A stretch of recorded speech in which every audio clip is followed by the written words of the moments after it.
ഇവിടെ 2 വീട്, ഇവിടെ സുബ്രൻ്റെ വീട്, ഇവിടെ ചാത്തേട്ടൻ്റെ വീട്, ഇത് താഴെ അങ്ങനെ ശ്രീധരേട്ടൻ എന്ന വീട്, എൻ്റെ പ്രകാശിൻ്റെ വീട്. ഞങ്ങൾ വിജയേട്ടൻ്റെ വീടിൻ്റെ മുറ്റത്ത് സിറ്റ് ഔട്ട് സംസാരിച്ചുകൊണ്ടിരിക്കുകയാണ്, ഞാനും അന്വേഷണം വിജയേട്ടനും. പിന്നെ തിരമാല പോലെ ഒരു സാധനം പൊന്തി വന്നിട്ട് ഇങ്ങനെ പുറത്തടിച്ചിട്ട് തെറിപ്പിച്ച് കളഞ്ഞു. പിന്നെ ഈ മണ്ണിൻ്റെ ഉള്ളിൽ കൂടെ ഒരു അടി കൂടെ ഇറങ്ങിപ്പോയി എത്രയോ മീറ്ററോളം. അവിടുന്ന് പിന്നെ ഇഴഞ്ഞ് വരിഞ്ഞ് അവിടെ അപ്പുറത്ത് വീട് ചെന്നു. അവിടെ ആയിരുന്നു എന്നുള്ളതൊരു വിധി, അവിടെ അല്ലായിരുന്നു എന്നുള്ളത് രക്ഷപ്പെടാനുള്ള വേറൊരു വിധി, അത്രേ ഉള്ളൂ. ശരീരത്തിന്, മനസ്സിന്, സമ്പത്തിന്, ഇതിന് മൊത്തം ഒലച്ചൊരപകടം. അത് ഓർക്കാതിരിക്കുകയാണ് ഒരു അതിജീവനം. ഞാൻ അപകടത്തിൽപ്പെട്ടു, ശരിക്കും ഭയങ്കരമായിട്ട് മാനസികമായിട്ട് ആകെ പ്രശ്നത്തിലായിരുന്നു. ഞാൻ കരുതി എൻ്റെ മാത്രം പ്രശ്നമാണ്. അങ്ങനെയല്ല, അത് ഗ്രാമത്തിലെല്ലാവർക്കും അത് വന്നു കഴിഞ്ഞു. ഒന്ന് എല്ലാം ഓർത്തുകൊണ്ട് സഹിച്ചു ജീവിക്കുക, അല്ലെങ്കിൽ പിന്നെ ഒന്നും ഓർക്കാതെ. മനുഷ്യന് ഏറ്റവും വലിയ ഗുണം എന്ന് പറഞ്ഞാൽ മറവിയാണ്. നമ്മുടെ മലയാളിക്കൊരു പ്രത്യേകത ഉണ്ട്, കൈത്താങ് എന്ന് പറഞ്ഞാൽ ഭയങ്കരമാണ്. ആ കരുത്തുള്ളത്, ആ കരുത്ത് തന്നെയാണ്. ഇപ്പം ഞാനിപ്പോൾ എൻ്റെ 2 കാലം ചവിട്ടി ഉറപ്പിച്ച് മണ്ണിൽ നിൽക്കണമെന്നുണ്ടെങ്കിൽ ഈ കേരളത്തിൻ്റെ താങ് തന്നെയാണ്. സൂയിസൈഡൊക്കെ 100 വട്ടം ആലോചിച്ചാൽ പിന്നെ നമ്മുടേതായ ഉത്തരവാദിത്തങ്ങളിൽ നിന്ന് ഒളിച്ചോടുന്നത് ഒരു ന്യായമല്ലല്ലോ. അപ്പോൾ അതുകൊണ്ട് അങ്ങനെ പിടിച്ചു നിന്നുള്ളൂ. പിന്നെ വേറെ ഒന്നുണ്ട്, നിങ്ങളിത് ചോദിക്കുമ്പോൾ ഇതിനോട് ചിരിച്ചുകൊണ്ട് വർത്തമാനം പറയാൻ കഴിയുന്നു എന്ന് തന്നെ പറയുന്നത് ഒരു വലിയ ഘടകമാണ്. അനുഭവിച്ചൊക്കെ വെച്ച് നോക്കുമ്പോൾ എപ്പോഴും ഭ്രാന്താകേണ്ടതാണ്. ഇതിപ്പോൾ വയനാട്ടിലെ അവസ്ഥയും പരിക്കേറ്റ ആൾക്കാർക്ക് കാണുമ്പോൾ ജയേട്ടൻ അവരോട് നിങ്ങൾ പറയാനുണ്ടോ? പിന്നെന്താ, നമ്മളിതിനെ തീർച്ചയായിട്ടും മറികടക്കും. അതെ, തീർച്ചയായിട്ടും. ജോക്കർ എന്ന സിനിമയിൽ പറഞ്ഞാൽ ഷോ മസ്റ്റ് ഗോ ഓൺ, അതങ്ങനെ പോയിക്കൊണ്ടേയിരിക്കും.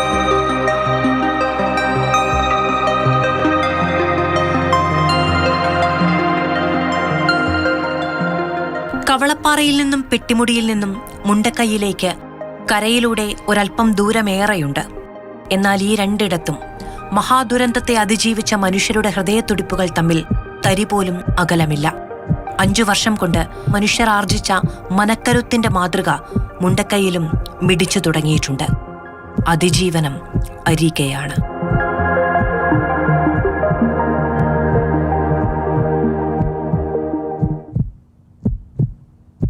ഞാൻ ഈ നാട്ടിൽ വന്നിട്ട് 40 വർഷമായി. ഈ 40 വർഷമായിട്ട് അന്ന് മുതൽ ഞാൻ കാണുന്ന ആളുകൾ, എന്നെ ചെറുപ്പം മുതൽ പിന്നെ ഞാൻ കാണുന്ന കുട്ടികൾ, വലിയ വലിയ ആളുകൾ, ഇവരായിട്ടൊക്കെ എനിക്ക് ബന്ധങ്ങൾ കൂടുതലാണ്. കാരണം ഞാൻ ചെയ്യുന്ന തൊഴിലുകൾ അങ്ങനത്തെ ജാതിയായിരുന്നു. ആദ്യം മുതലേ ഓരോ തൊഴിലുകൾ ചെയ്യുമ്പോൾ അവരായിട്ടുള്ള ബന്ധങ്ങൾ കൊണ്ടാണ് അവർ എൻ്റെ അടുത്തേക്ക് അത്ര ബന്ധമാണ് അങ്ങോട്ടും ഇങ്ങോട്ടും പരസ്പരം. അപ്പം നമ്മളുടെ അടുത്ത് ഇത്രയും ആളുകൾ പോയത് എൻ്റെ സ്വന്തക്കാരല്ലെങ്കിൽ സ്വന്തത്തിനെക്കാട്ടും ബന്ധങ്ങളായി കഴിയുന്ന അത്രയും ഇതുള്ള അവർ പോയപ്പം നല്ല വേദന ഉള്ളിൻ്റെ ഉള്ളിലുണ്ട്. പക്ഷെ അതും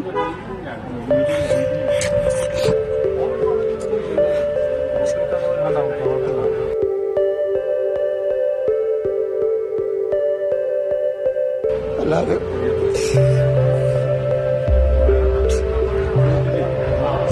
അത് മറക്കാം, ആ വിഷമം മറക്കാനറിയാം.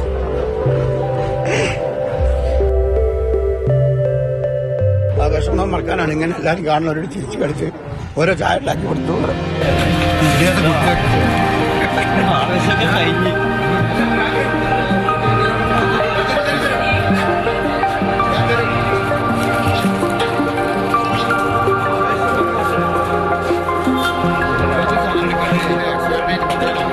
അബൂബക്കറിനെ പോലെ ഒരുപാട് പേർ ഇന്നും ചൂരൽമല കവലയിൽ ഓടി നടക്കുന്നുണ്ട്.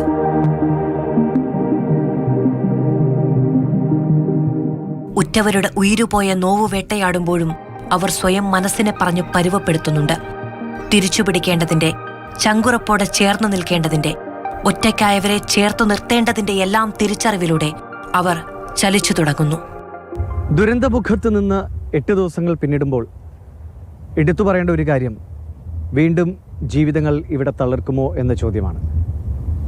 ഈ യാത്രക്കിടെ പലരെയും കണ്ടുമുട്ടിയപ്പോൾ പലരിലും പ്രത്യാശ ഉണ്ട് എന്നത്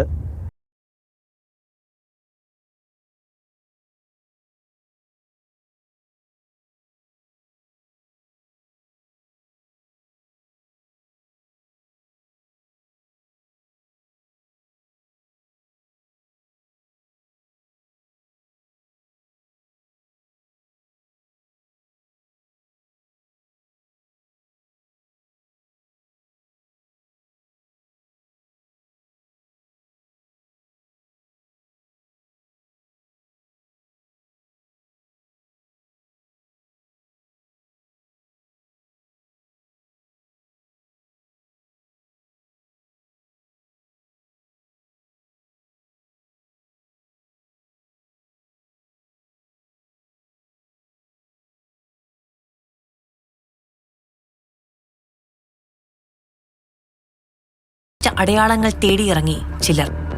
അസ്ഥികൂടം പോലെയായ വീടുകളിൽ മേൽവിലാസക്കാരുടെ നിസ്സംഗമായ നിൽപ്പാണ്. ഇന്നലെ അടയാളങ്ങളില്ലാതെ സംസ്കരിക്കപ്പെട്ടവർ ഇവരുടെ ബന്ധുക്കളായിരിക്കുമോ? ബാക്കിയായതൊന്നുമില്ല, പൊരുതാനുള്ള പ്രതീക്ഷയൊഴികെ. യശോദ ചേച്ചി അവർ അവിടെ അതിജീവന ക്യാമ്പിലായിരുന്നു ഉണ്ടായിരുന്നത്. ഇന്ന് ഇവിടെ ആദ്യമായിട്ട് എത്തിയതാണല്ലോ. ആദ്യമായിട്ട് എത്തുകയാണ്. അപ്പോൾ മക്കൾ ഇവിടെ ഒന്ന് കാണണം. ഇനി ഇവിടെ ഈ ഏരിയ ഒന്നും ഇങ്ങനെ കാണാൻ പറ്റില്ലല്ലോ. അപ്പോൾ ഇവിടെ ഒന്ന് നമുക്ക് പോയി നോക്കാമെന്ന് പറഞ്ഞിട്ട് വന്നതാണ്. ഇതായിരുന്നു വീട്. നമ്മൾ കാണുമ്പോൾ എന്താ പറയേണ്ടതെന്ന് അറിയുന്നില്ല. മരവിച്ച മനസ്സായിട്ടാണ് നിൽക്കുന്നത്. ഇനി ഇങ്ങനെ ഒരു ഭാഗം കാണാൻ കഴിയില്ലല്ലോ. അപ്പോൾ ഞങ്ങൾ 10-30 വർഷം കഴിഞ്ഞു. കുട്ടിക്കാലം മുതലേ ഇവിടെയാണ്. ഞങ്ങൾ ജനിച്ചു വളർന്നത് മുണ്ടക്കയിൽ. ആ മുണ്ടക്കയും പോയി പിന്നെ ഇങ്ങോട്ട് വന്ന് വീടൊക്കെ വെച്ച് ഞങ്ങളൊക്കെ ചെറുപ്പം. എൻ്റെ അമ്മ, ഞങ്ങൾ 9 മക്കളാണ്. അതിൽ അച്ഛൻ മരിച്ചിട്ട് ഞങ്ങളൊക്കെ നല്ലോണം കഷ്ടപ്പെട്ട് വളർത്തിയതാണ്. ഒരു ചെറിയ വീടായിരുന്നു. ആ വീട്ടിലേക്ക് വന്ന് ഇപ്പോൾ 10-30 വർഷം കഴിഞ്ഞു. ഇപ്പോൾ ഈ ഒരു അവസ്ഥയായിപ്പോയി. ഡിഗ്രി കഴിഞ്ഞു. കിട്ടാവുന്നതൊക്കെ ശേഖരിക്കുകയാണ്. നിങ്ങളൊക്കെ ഈ വളർന്ന സ്കൂളിൽ പഠിച്ചവരാണ്? ഞങ്ങൾ ഇവിടെ 10 വരെ ഇവിടെ പഠിച്ചവരാണ്. സ്കൂളിനെ കുറിച്ചൊക്കെ നല്ല നല്ല പഴയ കഥകളൊക്കെ സ്കൂളിനെ കുറിച്ച് കേട്ടുപോയി സംഭവിച്ചു. പക്ഷേ ഞങ്ങളുടെ മനസ്സിലുള്ള ഒരു ചിത്രം വേറെയാണ്. കാരണം ഞങ്ങളുടെ സ്കൂൾ ജീവിതം എന്ന് പറയുന്നത് അത്രമാത്രം മറക്കാൻ പറ്റാത്ത അത്ര സന്തോഷം നിറഞ്ഞ ഞങ്ങളുടെ ഉണ്ണിമാഷ്, അങ്ങനെ ഞങ്ങളെ പ്രിയപ്പെട്ട ഒത്തിരി മാഷ്, ടീച്ചേഴ്സ് എല്ലാവരും ഉണ്ടായിരുന്നു. അപ്പോൾ ആ സ്കൂളൊക്കെ ഇപ്പോൾ വരുന്ന വഴിയിൽ കണ്ടപ്പോൾ നമുക്ക് സഹിക്കാൻ പറ്റുന്നില്ല. നമ്മൾ അത്രയും കളിച്ച് ചിരിച്ച് അത്ര സന്തോഷത്തോടു കൂടി നടന്ന ഒരു സ്ഥലമൊന്നല്ല ഇപ്പോൾ. എൻ്റെ കുടുംബം മുഴുവൻ ഇവിടെയായിരുന്നു. പിന്നെ അതുപോലെ ഈ അയൽവാസികളായാലും ഞങ്ങളെല്ലാവരും ഒരു ഒറ്റക്കെട്ടായിട്ടാണ് ഇവിടെ എന്ത് കാര്യവും. പിന്നെ ഒരു സ്ഥലം കിട്ടുമ്പോൾ എല്ലാവർക്കും അങ്ങനെ ഒറ്റക്കെട്ടായി നിൽക്കാൻ പറ്റുന്ന ഒരു സ്ഥലം കിട്ടണമെന്നൊരു പ്രാർത്ഥനയേ ഉള്ളൂ. ഇനിയിപ്പോൾ ഇവിടുന്ന് വിട്ടുപോയാലും. കഴിഞ്ഞ വെള്ളിയാഴ്ച ഈ സംഭവിക്കുന്നതിൻ്റെ തലേന്ന് വന്നു പോയതാണ് ഞാനും കൂട്ടുകാരൊന്നായിട്ട്. അപ്പോഴൊക്കെ ഇവിടെ സാധാരണ ജീവിതം ജീവിക്കണം. എൻ്റെ ആങ്ങളുടെ മോനും ഭാര്യയും ഓല് ഇവിടെ വന്ന് 2 ദിവസത്തിന് വന്നതേനി. ഓല് മുത്തങ്ങ ഭാഗമൊക്കെ പോയിട്ട് തിരിച്ച് ഇവിടെ തന്നെ വന്ന് താമസിച്ചീനി. അവര് വേറെ വീട്ടിലേക്ക് അങ്ങോട്ട് മേലുള്ള വീട്ടിലേക്ക് ഓല സേഫാക്കി ഓലെല്ലാവരും മേലൊക്കെ കൊണ്ടുപോയി. ആ ഭാഗത്തുനിന്ന് മേപ്പോട്ട് നമ്മളെ 2 വീട്, ഞങ്ങളെ വീടും അതിൻ്റെ താഴെ വീടും പോകാത്തുള്ളൂ. ബാക്കി മൊത്തം ഇങ്ങോട്ട് പോകുന്നു. നമ്മൾ ഓടി കഴിച്ചിലായതാണ്. നമ്മളെ അയൽവാസികളും വരൻ്റെ മുമ്പുള്ളവരും എല്ലാവരും പോയി. ഓടി രക്ഷപ്പെടാൻ പറ്റിയെന്ന് വെച്ചാൽ പറ്റി, അങ്ങനെ പറയാം. ആരും ഇറങ്ങിയിട്ടൊന്നുമില്ല. ആരും ഇറങ്ങി താഴെന്നൊക്കെ വെള്ളം വരുന്നുണ്ടോ ഇറങ്ങരുത് പറഞ്ഞാൽ ആരും ഇറങ്ങിയിട്ടില്ലായിരുന്നു. പിന്നെ വണ്ടികൾ ഓണടിച്ചിട്ടും അങ്ങനെയൊക്കെ ആയിട്ട് കുറേ ഒച്ചപ്പാടൊക്കെ ആയി. പിന്നെ ഒച്ചപ്പാടൊന്നും കേൾക്കില്ല, അങ്ങനത്തെ മഴയാണ്. പിന്നെ ഈ കല്ല് വരുന്ന സൗണ്ട്, മരം വരുന്ന സൗണ്ട്, ഭൂമി എന്താ ആവുന്നു എന്നുള്ള അറിയില്ല. കല്ല് വരുന്ന സൗണ്ടൊന്നുമല്ല, ഭൂമി ഇവിടെ എന്താ സംഭവിക്കണമെന്ന് അറിയില്ല. ഭയങ്കര സൗണ്ടായിരുന്നു. അതിലെല്ലാവരും ഓടി. ഓടാൻ പറ്റാത്തവർ ഇതിൻ്റെ ഉള്ളിലായി. ഓടാൻ പറ്റുന്ന നമുക്ക് കയ്യും കാലിനും ആവതുള്ളവർ ഓടി കഴിച്ചിലായി. അല്ലാത്തവർ പോയി.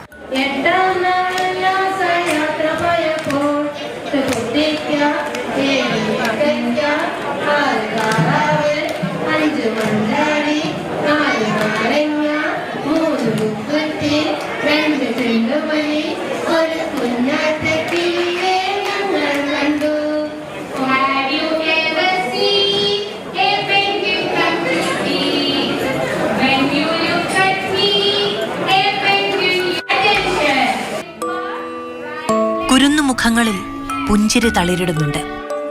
ഒന്നുറങ്ങി എഴുന്നേൽക്കുന്നതിനിടെ കണ്ട ദുസ്വപ്നം പോലെ ഇതെല്ലാം അവർ മറക്കും. റൂമിൽ നിന്ന് ഇരുന്ന് കളി മാത്രം, അല്ലെങ്കിൽ ആ ഒരു അറ്റ്മോസ്ഫിയറിൽ നിന്ന് ഇവർ പുറത്തേക്ക് എത്തിക്കഴിഞ്ഞപ്പോൾ നിങ്ങൾക്ക് തന്നെ കാണാൻ കഴിയുന്നുണ്ടല്ലോ, വല്ലാത്തൊരു മാറ്റം ഇവർക്കുണ്ട്. വൈകുന്നേരങ്ങളിൽ നമ്മൾ പോകുന്ന സമയത്ത് പിറ്റേ ദിവസത്തേക്കുള്ള ആക്ടിവിറ്റി ഒക്കെ അവർ അത് പടമൊക്കെ വരച്ച് വാങ്ങിച്ചിട്ട് പോകും. എന്നിട്ട് അവർ കളർ ചെയ്ത് കാലത്ത് വരുമ്പോഴേക്കും നമുക്ക് കാണിച്ചു തരുന്നുണ്ട്. അവരിൽ കുറെ മാറ്റങ്ങൾ ഉണ്ടാക്കാൻ നമുക്ക് പറ്റിയിട്ടുണ്ട് എന്നുള്ളതാണ്. ഏത് ദുരിത മേഖലയിലാണെങ്കിലും പുഞ്ചിരി കാണുന്നത്, ചിരി കാണുന്നത് എല്ലാവർക്കും വലിയ സന്തോഷമുള്ള കാര്യമാണ്, അല്ലെങ്കിൽ ഒരു ആശ്വാസം നൽകുന്ന കാര്യമാണ്. പ്രത്യേകിച്ച് കുഞ്ഞുങ്ങളുടെ ചിരിയാവുമ്പോൾ നമുക്ക് കൂടുതൽ സന്തോഷമായിരിക്കും. 1 2 and 3 അതിനകത്തോട്ട് പോയി വൈകുന്നേരം പോയി നോക്കുന്നു കേട്ടോ. എന്താ ഇവിടെ ഇങ്ങനെ കാണിച്ചിട്ട് കേട്ടോ. റെഡി 1.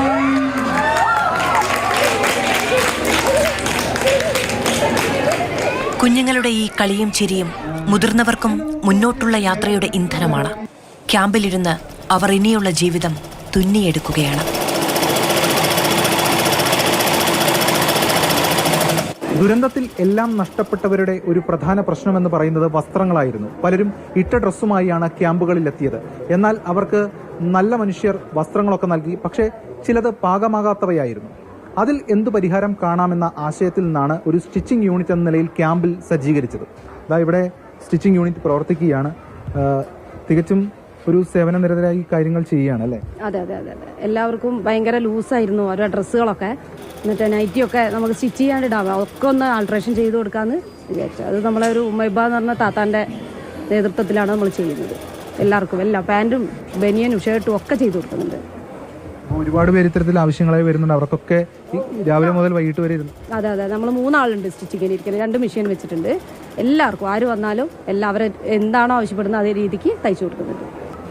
വസ്ത്രങ്ങളൊക്കെ അവർക്ക് കിട്ടുന്നുണ്ട്. അതിൽ ഇത്തരം ഇതാണ് ഒരു പ്രധാന പ്രശ്നമല്ലേ പലരും കൊണ്ടുവന്നൊരു, കാരണം ഒരു അളവൊരു പ്രശ്നമാണല്ലോ. അതെ അതെ, അതൊരു വലിയ പ്രശ്നമാണ്. ഇതിപ്പോൾ കുറേ താത്തമാരൊക്കെ കണ്ടില്ലേ, ചേച്ചിമാരൊക്കെ ഭയങ്കര ലൂസായിരിക്കും. അവർക്ക് നല്ല ഇറക്കമുള്ള നൈറ്റിയൊക്കെ ആയിരിക്കും.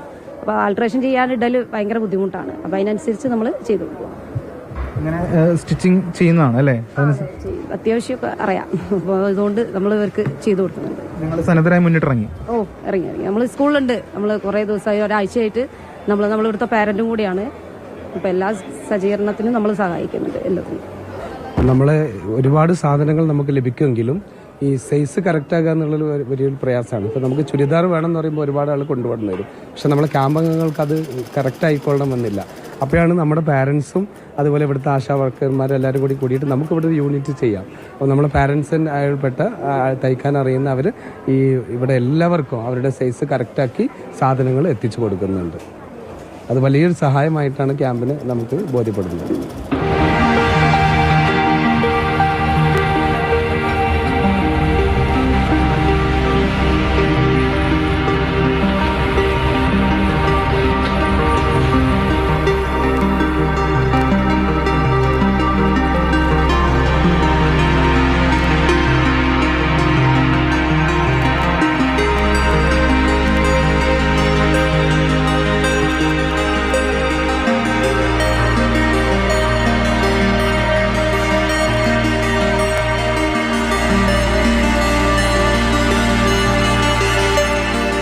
മനുഷ്യർക്കു മാത്രമല്ല, അവരോടിണങ്ങി ഇവിടെ വളർന്ന മൃഗങ്ങൾക്കും ഇനി വേണ്ടത് ഒരു പുതിയ തുടക്കമാണ്.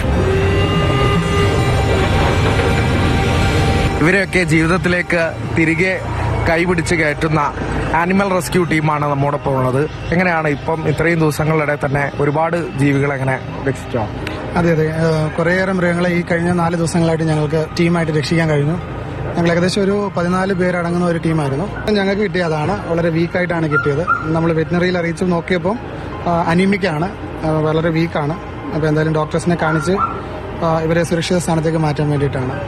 എങ്ങനെ ഒരുപാട് സാഹചര്യത്തിൽ ഇപ്പോൾ കുടുങ്ങിക്കിടക്കുന്നതൊക്കെ പോലെ പല മൃഗങ്ങളെയും ഒക്കെ മണ്ണിനടിയിൽ അങ്ങനെയൊക്കെ കിട്ടിയിരുന്നോ? അങ്ങനെ കിട്ടിയ ഒരു പട്ടി ഉണ്ടായിരുന്നു. അതിനിപ്പോൾ ഞങ്ങൾ റെസ്ക്യൂ ചെയ്തുകൊണ്ട് പിന്നെ ഇനിയുള്ളത് കുറച്ച് പൂച്ച, പിന്നെ കോഴിയൊക്കെ ഉള്ള തീറ്റ അവിടെ തന്നെ എത്തിച്ച് അതിന് ക്ലിയർ ആക്കിയത്.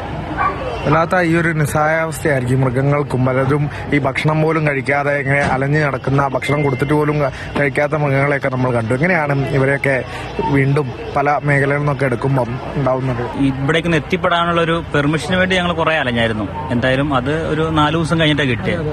അവിടെ നമ്മളിപ്പോൾ കാണുമ്പോൾ കുറെ നമുക്ക് ടെൻഷനാണ്. പിന്നെ ഇത് പറഞ്ഞ് നമുക്ക് ഇങ്ങനെ മനസ്സിലാക്കാനുള്ള ഒരു ഇതുണ്ട്. അവിടെ ചെല്ലുമ്പോഴേ നമുക്ക് കുറെ ക്യാറ്റൊക്കെ, അവിടെ ഗർഭിണികളായ ക്യാറ്റുണ്ട്. കുറെ ദിവസമൊക്കെ ഇങ്ങനെ ഭക്ഷണവും വെള്ളവും ഒന്നും കിട്ടാതുള്ള മൃഗങ്ങൾ ഉണ്ടാവില്ല, ഒറ്റപ്പെട്ടു പോയ. അതായത് നമ്മുടെ ഈ സംഭവം നടന്ന സ്ഥലത്ത് ഇപ്പൊ NDRFും ഇവരെല്ലാവരും കൊണ്ട് ഫുഡ് ഉണ്ട് അവിടെ, അവർക്ക് ഫുഡ് കിട്ടുന്നുണ്ട്. പക്ഷെ ഈ ഒഴിപ്പിച്ച വീടുകളുണ്ടല്ലോ, അവിടെ നിന്ന് പെട്ടെന്ന് ആളുകൾ മാറിയപ്പം ആ വീട്ടിൽ ചിലർ തിരിച്ചു ചെല്ലുന്നുണ്ടെന്നാ പറഞ്ഞത് ഫുഡ് കൊടുക്കാനൊക്കെ. പക്ഷെ അവിടെ നിന്ന് മിസ്സായ കുറെ ജീവികളുണ്ട്. അവർക്കാണ് ഈ ഫുഡ് കിട്ടാത്ത കുറെ സീനും നമുക്ക് തോന്നിയിട്ടുള്ളത്. ഡോഗിന് എന്തോ ചെറിയ പരിക്കൊണ്ടെന്ന് തോന്നുന്നു. അത് അവിടെ തന്നെ കിടക്കുകയാണ്, കരച്ചിലാണ്. ഞാനെന്നെ ലൊക്കേറ്റ് ചെയ്തോളാം, ഞാൻ ഇവിടെ തന്നെ ഉണ്ട്. ഞങ്ങൾ ഹാം റേഡിയോ ഓപ്പറേറ്റേഴ്സ് ആണ്. ഞങ്ങൾ ഇതേപോലെ ദുരന്തം അങ്ങനെയുള്ള സംഭവങ്ങളിൽ നിന്ന് വരുമ്പോൾ ഞങ്ങൾ കളക്ടറേറ്റിനെ സഹായിക്കും, ഡിസ്ട്രിക്ട് അഡ്മിനിസ്ട്രേറ്ററിനെ സഹായിക്കും. ഈ മൃഗങ്ങളുടെ കാര്യം ചിലപ്പം ഇങ്ങനത്തെ പ്രധാനപ്പെട്ട സംഭവം നടക്കുമ്പോൾ ചിലപ്പം ആരും ശ്രദ്ധിക്കണമെന്നില്ല. അപ്പോൾ ഞങ്ങൾ ഉടൻ തന്നെ അത് കളക്ടറേറ്റിൽ വിളിച്ചറിയിക്കുകയും ആ കളക്ടറേറ്റിൽ നിന്ന് അത് ആനിമൽ വിഭാഗത്തിൽ വിളിച്ചു പറയുകയും അവർ റെസ്ക്യൂ ടീമിനെ അവരെ അറിയിക്കുകയും അവർക്ക് ഭക്ഷണം കൊടുക്കുകയും അവർ റെസ്ക്യൂ ചെയ്ത് കൊണ്ടുവരികയും ചെയ്യുന്നുണ്ട്. അപ്പോൾ ഇപ്പോൾ ഞാനിപ്പോൾ വന്നപ്പോൾ ഈ രോഗി ഇങ്ങനെ കരയുന്ന കണ്ടുകൊണ്ട് ഞാൻ ശ്രദ്ധിക്കുകയും ഇപ്പോൾ തന്നെ കളക്ടറേറ്റ് വിളിച്ച് പറഞ്ഞു അതിന്റെ ആ ഒരു അതിനെ സേഫ് ആക്കാനുള്ള കാര്യം ചെയ്തു. അങ്ങനെ തിരികെ എടുത്തൊക്കെ ഉടമസ്ഥർക്കൊക്കെ കൊടുത്തോ മൃഗങ്ങളെ? ഞങ്ങൾക്ക് ഒരു സ്ഥലത്ത് നിന്ന് കുറച്ച് മുയലുകളെ കിട്ടിയായിരുന്നു, ഏകദേശം 5 മുയലുകളെ. ഞങ്ങൾ അവിടെ അവരോട് അന്വേഷിച്ച് ആ ഓണേഴ്സിനെ കണ്ടുപിടിച്ച് ഞങ്ങൾ അവരുടെ കയ്യിൽ എത്തിച്ചു കൊടുത്തിട്ടുണ്ട്. അതുപോലെ തന്നെ ഇവിടെ അടുത്തൊരു റിസോർട്ട് ഉണ്ടായിരുന്നു, സിയറ ബ്രൂക്ക് എന്ന് പറഞ്ഞ റിസോർട്ട് ഉണ്ടായിരുന്നു. അവിടെ 2 ഡോഗ്സ് ഉണ്ടായിരുന്നു, ഒരു ലാബ്രഡോറും ഒരു ഡോബർമാനും അല്ലേ. അവർ രണ്ടുപേരും ഞങ്ങൾ അവിടെ നിന്ന് നടത്തി, അവിടെ നിന്ന് ഇവിടെ കൊണ്ടുവന്നിട്ട് ഓണറിനെ കണ്ടുപിടിച്ചിട്ട് അവരുടെ കയ്യിലേക്ക് കൊടുത്തു. ഇന്ന് അവർ വന്ന് അതിനെ കൊണ്ടുപോയി. വല്ലാത്തൊരു സ്നേഹപ്രകടനമായിരിക്കും. ഭയങ്കരമാണ്, അതൊരു വല്ലാത്തൊരു ഫീലിംഗ് ആണ്. അത് മൃഗങ്ങളെ വളർത്തിയിട്ടുള്ളവർക്ക് മാത്രമേ അത് അറിയത്തുള്ളൂ.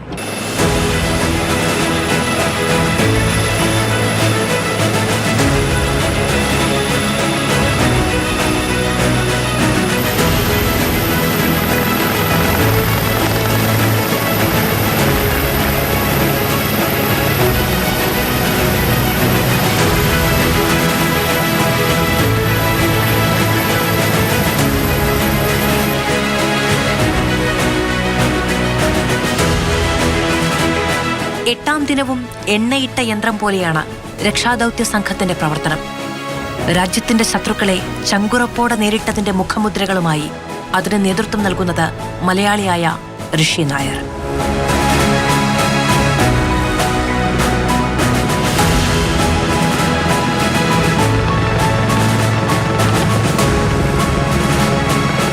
ഇതിന് നേതൃത്വം കൊടുക്കുന്ന ഒരു മലയാളി കൂടിയുണ്ട്, ഋഷി. അദ്ദേഹം ലഫ്റ്റനന്റ് കേണലാണ്, പാങ്ങോട് ആർമി ക്യാമ്പിലാണ്. ഒരു ജോയിന്റ് ഓപ്പറേഷനാണത്. അപ്പോൾ അതിൽ തന്നെ ഹെലികോപ്റ്ററിൽ വെച്ചിട്ട് ആൾക്കാരെ അവിടെ ഇറക്കി ഒരു 12 മെമ്പർ ടീം ഒരു കോമ്പോസിറ്റ് ഗ്രൂപ്പായിട്ട് നമ്മൾ ഇറക്കുന്നുണ്ട്. അപ്പോൾ അവർ പോയിട്ട് ഈ ഒരു ഏരിയ കവർ ചെയ്യും. ഇവിടെ മനുഷ്യന് എത്താൻ പറ്റാത്ത ഒരു പ്രദേശങ്ങളാണ്. മാനുവലായിട്ട് അവിടെ ഇറങ്ങാൻ നമുക്ക് നേരിട്ട് ചെല്ലാൻ പറ്റില്ല. ഇല്ല, നേരിട്ട് ചെല്ലാൻ പറ്റില്ല. അതുകൊണ്ടാണ് നമ്മൾ ഈ ഹെലികോൺ ഓപ്പറേഷൻ ഇവിടെ പ്ലാൻ ചെയ്യുന്നത്. ഇത് തുടരുന്നുണ്ട്. ഇത് ഡിപ്പെൻഡ് ചെയ്യും, അവിടുത്തെ സിറ്റുവേഷൻ അനുസരിച്ച്, റിക്വയർമെൻറ്റ് അനുസരിച്ച് നമ്മളത് കണ്ടിന്യൂ ചെയ്യും.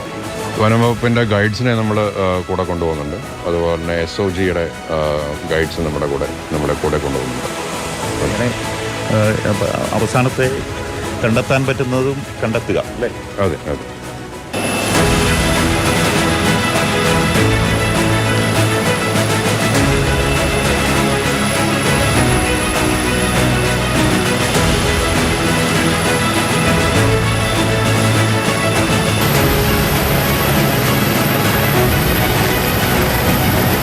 സൂചിപ്പാറ സൺറൈസ് വാലി മുതൽ മലപ്പുറത്തെ മുണ്ടേരി ഫാം വരെ സേനാംഗങ്ങളെ ഒപ്പം കൂട്ടി ഹെലികോപ്റ്റർ പറന്നു. ഇനിയും കണ്ടെത്താനാവാത്ത 100 കണക്കിനു പേരെ തേടി.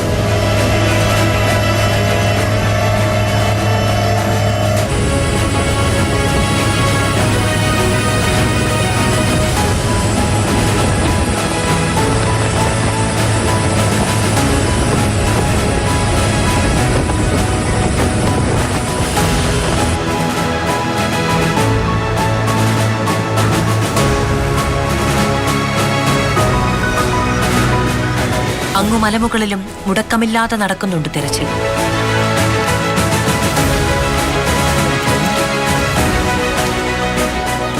നമ്മൾ വിഷ്വലിലും സോഷ്യൽ മീഡിയയിലൊക്കെ കണ്ട പോലെയല്ല, നേരിട്ട് കൊണ്ട് കണ്ടപ്പോഴേ ഇതിൻ്റെ ഭീകരത മനസ്സിലാവണം. അപ്പോൾ ഇനി നമ്മൾ ഇത്രയും നാളും നമ്മൾ എന്ത് ചെയ്തു എന്നുള്ളതല്ല, ഇനി നമുക്ക് ഇവർക്ക് വേണ്ടി എന്ത് ചെയ്യാൻ പറ്റും എന്നുള്ളതിനെ കുറിച്ചാണ് ഞങ്ങൾ ആലോചിക്കുന്നത്. അപ്പോൾ മാക്സിമം ഞങ്ങൾ കഴിയുന്ന എല്ലാ ഹെൽപ്പും ചെയ്യാനായിട്ടാണ് ഞങ്ങൾ പ്ലാൻ ചെയ്തേക്കുന്നത്.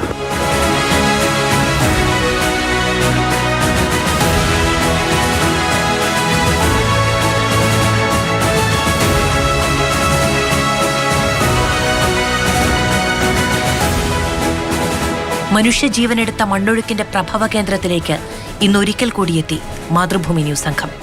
മണ്ണിനൊപ്പം കുത്തിയൊഴുകിയ പുഴ ഇന്ന് നീർച്ചാലായി രൂപം പ്രാപിച്ച് ശാന്തമായി ഒഴുകുന്നു.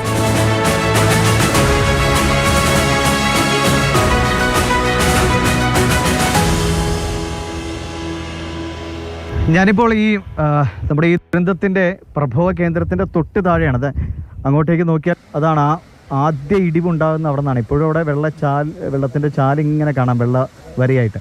അവിടെ നിന്ന് പൊട്ടി ഒലിച്ച് ഇനി കുറച്ച് ദൂരം മാത്രമേ ഉള്ളൂ. അവിടെ നിന്ന് ഇങ്ങോട്ട് ഒലിച്ചിറങ്ങിയ കല്ലും വലിയ പാറക്കല്ലുകളും മരങ്ങളും ഒക്കെയാണ്. ഇതാ ഈ ഇങ്ങോട്ടേക്ക് തിരിഞ്ഞാൽ ഈ വീടിൻ്റെയൊക്കെ അവസ്ഥ ഇതാണ്. ഈ വീട്ടിലേക്കൊക്കെ ഇത്രയേറെ ഇടിച്ചു കുത്തിയാണ് ഈ മലവെള്ളപ്പാച്ചിലുണ്ടായത്. തൊട്ട് അപ്പുറത്തല്ല, ഇവിടെ സമീപത്ത് കുറേ വീടുകളുണ്ട്. ആ വീടുകളൊക്കെ എനിക്ക് തോന്നുന്നു ഇവിടെയുള്ളവർ അപകടത്തിൽപ്പെട്ടോ അതോ അവരൊക്കെ രക്ഷപ്പെട്ടിട്ടുണ്ടോ എന്ന് നമുക്കറിയില്ല. ഇപ്പോൾ നമ്മൾ നേരത്തെ മിനിസ്റ്റർ കെ രാജനും ഒപ്പം തന്നെ ശ്രീ കെ ശശീന്ദ്രൻ ഇരുവരോടും സംസാരിച്ചപ്പോൾ അവരും ഇവിടെ സന്ദർശിച്ചിരുന്നു. പരമാവധി എത്താൻ പറ്റുന്ന അത്രയും സ്ഥലം മന്ത്രിമാരെത്തി ഈ ഒരു കാര്യങ്ങൾ, അതായത് എത്രമാത്രം നഷ്ടങ്ങൾ സംഭവിച്ചിട്ടുണ്ട് എന്നൊരു പ്രാഥമികമായ ഒരു വിലയിരുത്തൽ അദ്ദേഹം പറഞ്ഞത്. അതിന് അടുത്ത ഘട്ടത്തിലേക്ക് പോകാൻ, അതായത് പുനരധിവാസം എന്ന ഏറ്റവും വലിയൊരു പ്രക്രിയ ഇനി നടക്കാനിരിക്കുന്നു. അതിൻ്റെ ഒരു പ്രാരംഭ ഘട്ടം എന്ന നിലയിലാണ് ഇവിടെ വന്ന് ഈ കാര്യങ്ങൾ വിലയിരുത്തി പോകുന്നത്. ഞങ്ങളൊരു അവസാനഘട്ട അനാലിസിസിന്റെ ഘട്ടത്തിലേക്ക് എത്തുകയാണ്. ഇന്നത്തെ ദിവസത്തിന്റെ പ്രത്യേകത 7 ദിവസം പൂർത്തിയാകുന്നു, ഒരാഴ്ച പൂർത്തിയാകുന്നു.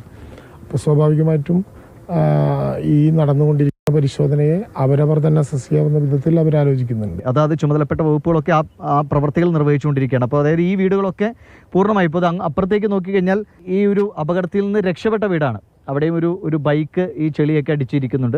പക്ഷെ അവിടെയുള്ളവർ ഒരുപക്ഷെ രക്ഷപ്പെട്ടിട്ടുണ്ടാകുമെന്ന് തന്നെയാണ് ഞാൻ പ്രതീക്ഷിക്കുന്നത്. അവരിപ്പോൾ ക്യാമ്പുകളുണ്ടാകാം. പക്ഷെ ആ വീടുകളിലേക്കൊക്കെ ഇനി ഒരു മടങ്ങി വരവോ ഇതൊന്നും സാധ്യമാണെന്ന് തോന്നുന്നില്ല. ഇനി മനുഷ്യനാണ്, ഞാനിപ്പോൾ കയറി വരുമ്പോൾ ഒരാളുമായി സംസാരിച്ചപ്പോൾ അദ്ദേഹം പറഞ്ഞ് ഇല്ല, ചിലപ്പോൾ തിരിച്ചു വരും, അങ്ങനെയല്ലേ, ഇതൊക്കെ കണ്ട് ധൈര്യം വന്ന് ചിലപ്പോൾ മനുഷ്യൻ ഇവിടെ തന്നെ തിരിച്ചു വന്ന് താമസിച്ചുകൂടായില്ലല്ലോ എന്ന് അതൊരു അഭിപ്രായമാണ്. അങ്ങനെയും പറഞ്ഞു. അപ്പോൾ നമുക്ക് എങ്ങനെയാണ് ഈ വീടുകളെല്ലാവരും ഒഴിഞ്ഞ് മറ്റൊരിടത്തേക്ക് മാറുമോ, വീടുകൾക്ക് കേടുപാടുകൾ പറ്റാത്തവർ വേറൊരു സ്ഥലത്തേക്ക് പോകുമോ, അത് നമുക്കറിയില്ല. അതൊക്കെ വരും ദിവസങ്ങളിലൊക്കെ മനസ്സിലാകേണ്ട കാര്യമാണ്. അവരോടൊക്കെ സംസാരിച്ചൊക്കെ തീരുമാനിക്കേണ്ടതാണ്. പക്ഷേ നിലവിൽ എല്ലാ വീടുകളും ആളില്ലാതെ ഇങ്ങനെ ഈ ദുരന്തത്തിൻ്റെ അവശേഷിപ്പുകൾ പേറി ഇവിടെ നിൽക്കുകയാണ്. ആ തൊട്ടുമുകളിൽ നിന്നാണ് ഈ നമ്മളെല്ലാം ഞെട്ടിപ്പിച്ച, കരയിപ്പിച്ച, പകച്ചുപോയ ഈ ദുരന്തത്തിൻ്റെ തുടക്കം.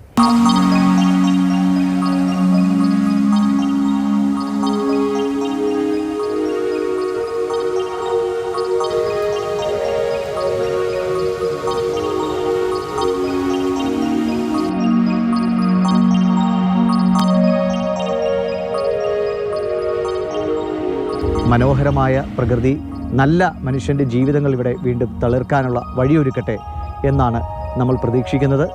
സങ്കടങ്ങളുടെയും അല്ലെങ്കിൽ വലിയ ദുരന്തത്തിൻ്റെയും ഒക്കെ നൊമ്പരങ്ങൾ അത് വേഗത്തിലൊന്നും മനസ്സുകളിൽ നിന്ന് പോകില്ല എന്നും അറിയാം. അതിനേറെ സമയമെടുക്കും. പക്ഷെ അത് മായ്ക്കാനുള്ള കൂട്ടായ ശ്രമങ്ങൾ അത് വിവിധ തലങ്ങളിൽ നടക്കുന്നു. ഇവരുടെ പുനരധിവാസമടക്കം സമയബന്ധിതമായി എത്രയും വേഗത്തിൽ കാര്യങ്ങൾ, അവർക്കൊരു കൂരയുണ്ട്, ഞങ്ങൾക്ക് ഈ മണ്ണിൽ ഒരിടമുണ്ട് താമസിക്കാൻ അല്ലെങ്കിൽ മുന്നോട്ട് പോകാൻ എന്ന ഒരു പ്രതീതി, ആത്മവിശ്വാസമൊക്കെ നൽകാൻ നമ്മുടെ സംവിധാനങ്ങൾക്കൊക്കെ കഴിയട്ടെ. ഇതുവരെ ഈ കണ്ട കൂട്ടായ പ്രവർത്തനങ്ങൾ അതിൻ്റെ ഓരോ ഘട്ടത്തിലും ഇനി എന്തൊക്കെയാണ് ഇവിടെ വേണ്ടത് അതൊക്കെ നിർവഹിക്കാൻ ആ കൂട്ടായ്മ ഉണ്ടാകണം എന്നാണ് ആഗ്രഹിക്കുന്നത്.